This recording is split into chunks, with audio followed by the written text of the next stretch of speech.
ڕۆبەرازێک لە سنووری گوندی کەوەرتە دیارە ئەجۆڵێنەوە و بە دوایی خواردندا ئەگەڕێن.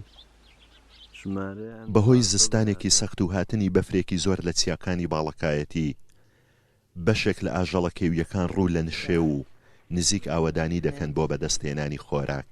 ژینگە پارێزان دەڵێن پێویستە ئەم ئاژەڵانە کە مەترسی لە ناوچوونیان لەسرە بپارێزرێن.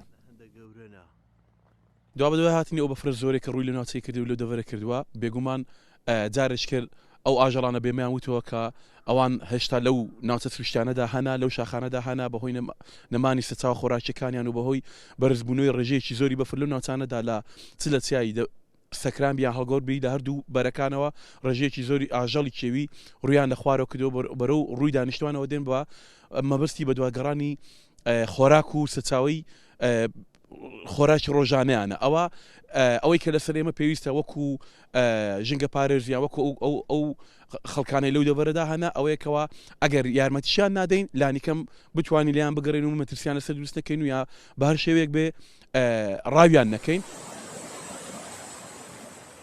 سەگاوەکان ساڵانێک کە بەهۆی ڕاوکردن و بەکارهێنانی پێستەکەیان بۆ مەبەستی پیشەسازی بە ڕێژەیەکی بەرچاو کەم بوونەتەوە.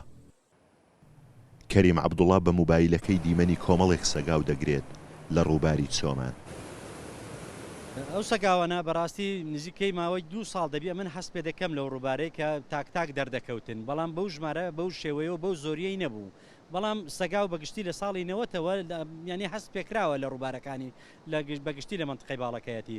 بەڵام ئێمە لە گەشتیاری چۆمان لێرانە چەند ساڵێکە ئەو خەڵکەی کە دێت بۆ گەشت و بۆ سەیران و بۆ شوێنانە پاشەڕۆ خۆراکی زیندە زۆر بێپایان زیاد دەمێنیتەوە لە بەریان ئەو خۆراکانی کە زیندەنەوە دەبنە خۆراکی زیندەوەری تر بەڕاستی هەمووی دەخەنێ ناو ڕووبار کە خستمانە ناو ڕووبار لە ئەنجامی خستنی ئەو ڕووبارە ئێستاکانی ڕێژەکی زۆر ماسی و سەگا و کۆمەڵە زیندەوەری دیکەش کە ناکرێ ناویان بهێنین بەڕاستی لەو منتقەی دروست پەیدا بوونە.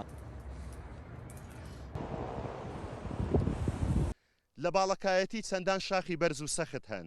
لەم وەرزەدا کاتێک بەفر دەبارێت بەشێک لە ئاژەڵە کێویەکان ڕوو لە ناوچەی ئاوەدانی دەکەن بە مەبەستی بەدەستهێنانی خۆراکیان. بۆیە ژینگە پارێزان داواکارن گیانی ئەم ئاژەڵانە بپارێزرێت لە ناوچوون. پێشەوە مەحموود کورسات نیوز چۆمان.